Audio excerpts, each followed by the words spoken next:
Hello friends, welcome to today's session from School of Sciences. I'm Dr. Sanjeev Kumar, Professor in Physical Chemistry. In today's session, I'll take up Introduction to Wave Mechanics. This is a formalism which is used to understand the behavior of microscopic particles like atoms and molecules. The session is planned as follows. That is, to begin with, I'll briefly recall what we learned earlier about Bohr's model of atom and its inadequacy. In what way was it not good enough? Thereafter, I'll take up two consequences of the quantum mechanical nature of atoms and molecules, which are very, very pertinent to understand the behavior of atoms and molecules at a later stage, so that we can have a real look at the modern look at, so to say, about the structure of atom. And then we will try to make a case for, try to argue out that why do we need something called as a wave mechanics? Why do we need new kind of a theory for that? Thereafter, I'll come down to the main theme of today's session, that is what is called as wave mechanics. Wave mechanics is nothing but a formalism which is used to understand the behavior of atoms and molecules, as I just mentioned before. And then towards the end, I'll try to sum up what we do in today's session. Okay, let's try to make a beginning and recall what we learned earlier about Bohr's model of atom. You know from your earlier studies also, that is, according to Bohr's model of atom, basically what we have a nucleus in the center, then the electron is moving around the nucleus in circular paths, what is called as orbits over there. As I just mentioned here, that we have a nucleus in the center, there are circular orbits where the electron can move around, and these orbits actually, it's not that electron can take up any orbit it wishes to, there are certain restrictions on that. That means these orbits are quantized. It can take up only certain orbits around the nucleus. And further, one more very important kind of aspect of Bohr's model is that as long as the electron is in a given orbit, its energy doesn't change, which is very, very strong kind of a proposition from Bohr, because according to classical mechanics, any charged particle moving around a charged system must radiate energy. And Bohr proposed that it doesn't happen so, that it stays to be constant over there. That's why these orbits wherein the electron moves around the nucleus, they are called as stationary states. Going further, we also know from Bohr's model that the electron in an orbit can take up energy and go to higher energy orbit, or it can go from a higher level to a lower level by emitting radiation there. So there can be transitions amongst the energy levels either by absorption or by emission of radiation there. And also we know that electron's orbital angular momentum is quantized. So they are the basic premises of Bohr's atomic theory, so to say. I'm sure that you understand that for any model of atom to be acceptable, the first and foremost requirement is that this must account for the spectrum of hydrogen atom. And when we try to put Bohr's model as a test against this hydrogen atom spectrum, let's see what do we get here. What do we get is that the energy level diagram what we have, the transition amongst these energy levels, that means the transition from a higher energy level to a lower one there, and these all have been found to be in excellent agreement with what is experimentally observed in the so-called Lyman series, Balmer series, and so on and so forth there. That means Bohr's model was perfectly in agreement with experimental observations as regards the hydrogen atom spectrum. So to that extent, Bohr's model was acceptable. It actually proved to be very, very successful as against the previous model, that is Rutherford's model over there. But if we try to really critically analyze Bohr's model, what we find is that, okay, it accounts for the stability of atom and also for the spectrum of hydrogen atom, as I just mentioned here, but it doesn't explain the spectra for multi-electron systems. That means if I have a system, say a helium atom or a lithium atom, where there are more than one electron is there, then this Bohr's model is not good enough, because the spectrum there is not explainable on the basis of Bohr's model there. And also, it doesn't explain so-called Zeeman and Stark's effect, that is the observation of extra lines in electrical and magnetic fields over there. Also, there was no justification, so to say, for the stationary states or the kind of quantization of orbital angular momentum for the electron in the atom there. So on these counts, so what we find is from this kind of analysis that Bohr's model had a partial success, because it was good enough, or rather very, very good in terms of explaining the spectrum of hydrogen atom, but on other counts like Zeeman effect, Stark effect, and multi-electron systems and all, it was not good enough for a matter. So essentially, something more is required over there. But before we come to that something more, let's talk about two more important things over there, what is called as the consequences of quantum mechanical nature. Because typically what we do is we deal with systems which are observable, we can see with the naked eyes, macroscopic systems. Say a car moving, a particle is moving around there, or maybe we can think of cosmic bodies there, sun, moon, things like that. So all these things, the behavior of them all can be explained fairly well in terms of classical mechanics. But when we come down to microscopic systems like atoms, molecules, and things like that, we find that these so-called classical laws do not hold well over there. And that means the systems which are microscopic, like atoms and molecules, they behave very, very differently from our macroscopic systems. Macro means large systems there. Now, if they are behaving differently, what are the two important consequences which are specific to the quantum mechanical systems? Let's look at them. Let's look at the first one first. And that happens to be de Broglie's idea of matter waves there. I'm sure that you recall from your earlier studies that light has dual character. It can behave as particle or as waves. De Broglie actually extended that argument from light or radiation to matter and suggested that the particles like electron should also have wave character there. That means they also should have duality of nature there. That means they should be, because typically we know that electrons behave like particles. But de Broglie suggested that this, though okay, it's acceptable that electron does behave as particles sometimes, but it should also have an associated wave character. And accordingly, he proposed that lambda to be equal to h by p. That is, the associated wave character can be given in terms of a wavelength for the electron there. And this actually was established experimentally by Thomson and Germer. So what do we have is, de Broglie proposed that lambda should be equal to h by p. That is, this is basically an expression for the wavelength of which is associated with a moving electron or a moving particle of that size. And then this behavior of electron was confirmed by Thomson and Germer in terms of diffraction of electron beam for that matter. Because basically what we understand from diffraction is that we know that solid materials, say crystals, they diffract X-ray radiation, X-rays. So we have what's called as X-ray diffraction pattern there. So X-ray diffraction is happening because the wavelength of X-rays is kind of similar to what we have in case of the interelectronic or interatomic distances between different species in the crystal over there. Similar to that, what was done is that you take an electron beam, accelerated enough in such a fashion that they have a wavelength which is comparable to the interatomic or interionic distances between a crystal, and then we try to see does it diffract or not. It was found that the electron beam could be diffracted, and that actually led to the formulation of what's called as a electron diffraction, a phenomenon which we extensively use nowadays there. Okay, so de Broglie suggested that there should be a wave character to electron, and that was established experimentally by Thomson and Germer. And if this be so, what is the implication of this behavior? The implication is that any model of atom we talk about, this must accommodate the wave character of electron. Because Bohr model suggests me that electron is moving around the nucleus in form of in a circular path called as an orbit there. Essentially, it is visualizing electron to be a particle. But de Broglie suggested it must also have a wave character there. So implication is that the wave character of electron must be accounted for there. Okay, let's look at second consequence of quantization, what's called as Heisenberg's uncertainty principle. I'm sure that we all know about it because that's what you learned at your school as well. That is, Heisenberg's uncertainty principle states that it is impossible simultaneously to determine the position and momentum of an object with certainty. That is, what do we have? So an expression like delta x into delta p to be greater than or equal to h by 4 pi, where delta x happens to be the uncertainty in the position of the particle and delta p is uncertainty into the momentum of the particle there, and that is must be equal to or greater than h by 4 pi. Okay, so if this be so, the implication is that we can only talk about the probabilities of finding the electron and its momentum. We cannot talk about the position or the momentum of electron with certainty over there.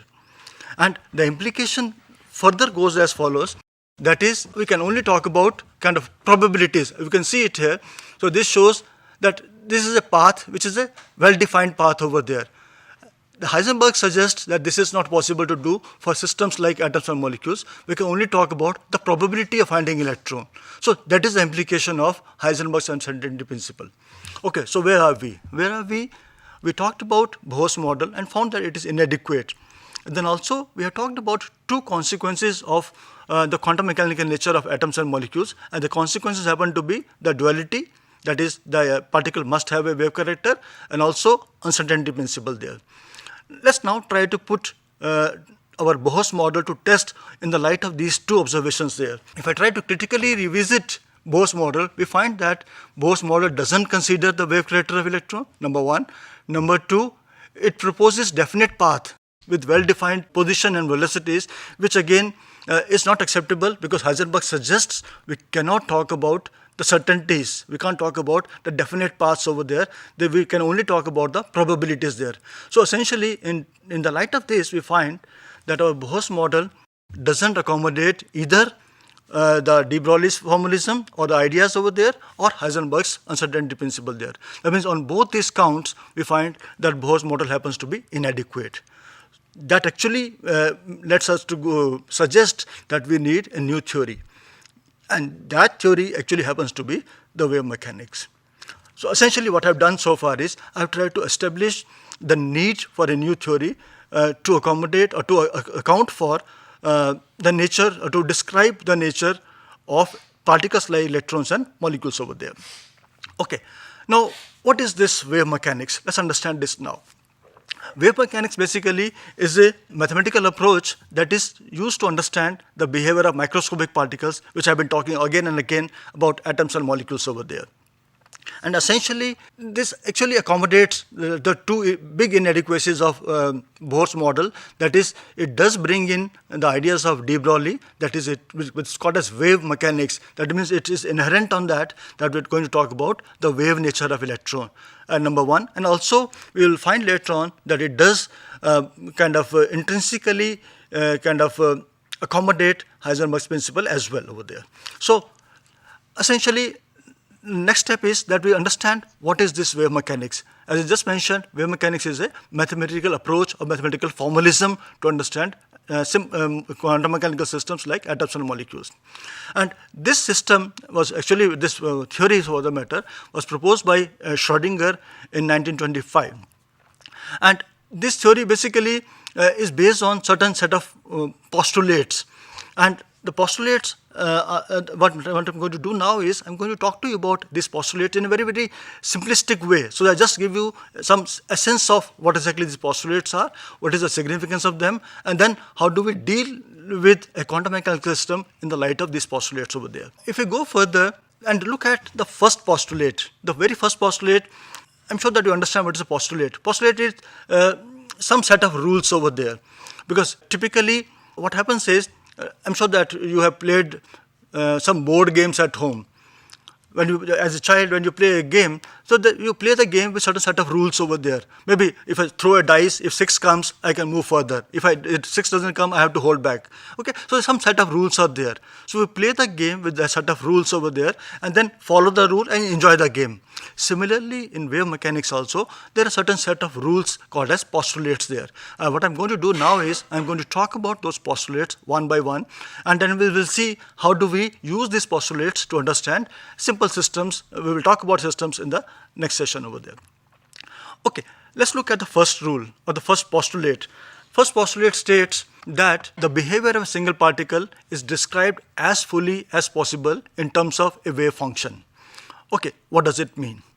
What does it mean is that the very first, as we said, that wave mechanics kind of involves or is based on the idea of de Broglie, that is, there has to be a wave character to electron. So that wave character of electron is assigned in terms of something called as a wave function. That's the first postulate. The first rule of the game says that is the behavior of the particle will be described as fully as possible in terms of something called as a wave function psi, which we denote as psi. And then this psi actually contains all the information about the particle.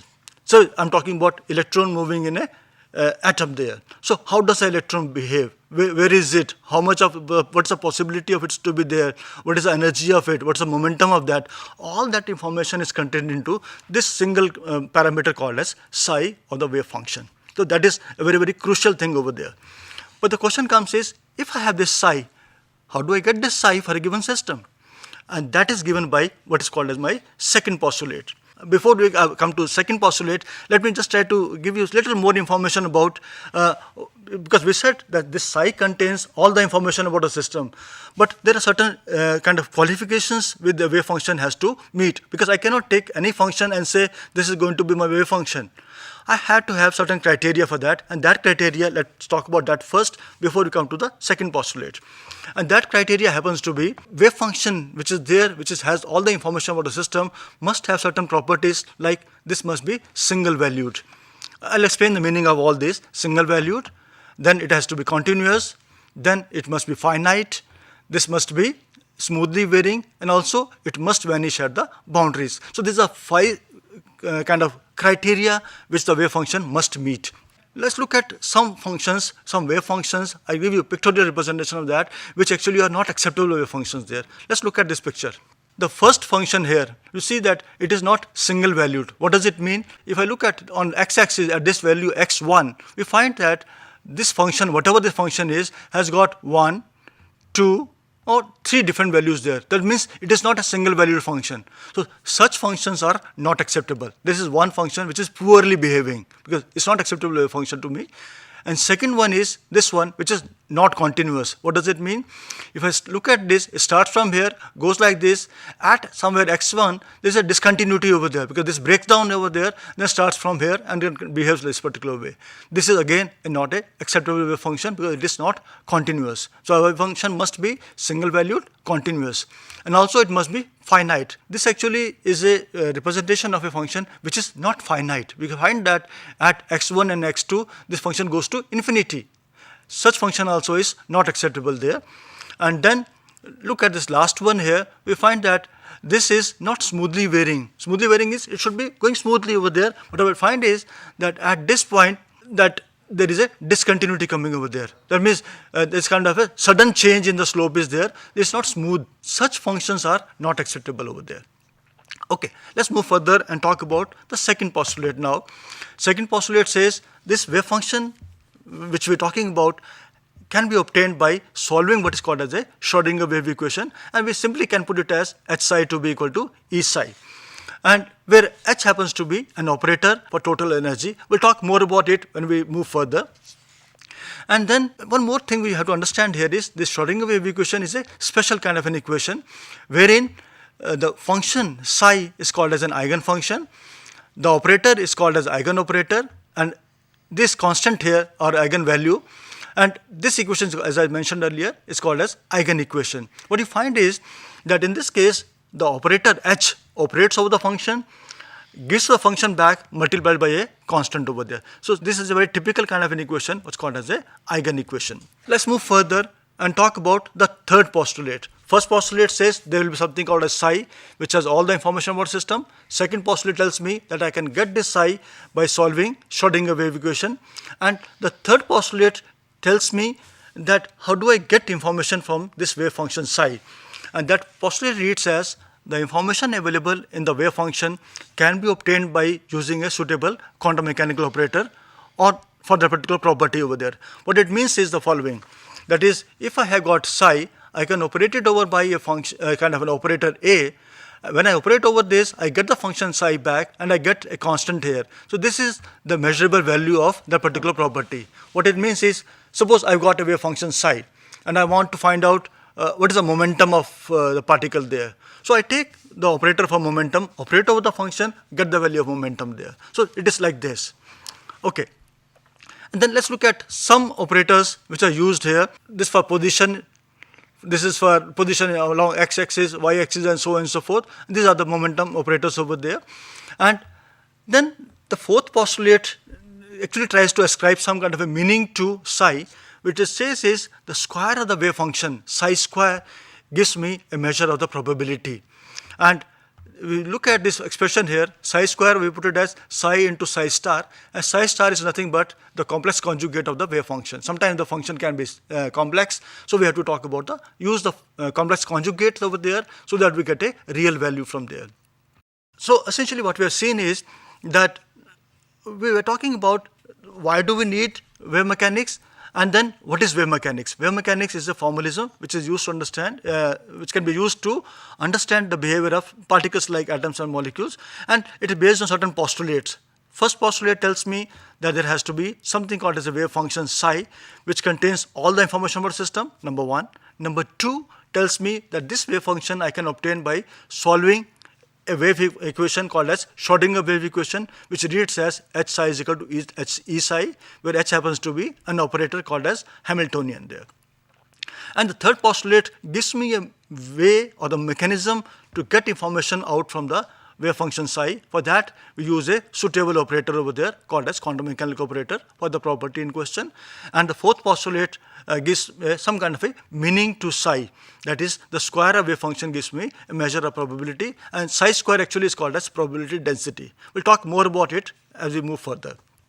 Okay, let's sum up what we did today. What basically we did today is we started by talking about Bohr's model and try to critically analyze that, and found that Bohr model was good enough to explain the spectrum of hydrogen atom, but it was inadequate in number of other aspects over there.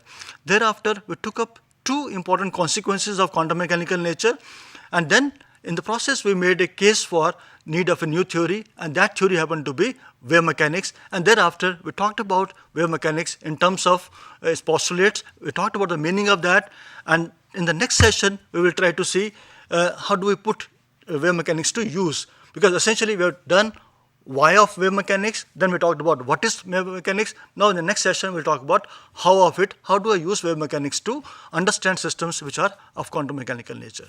Thank you.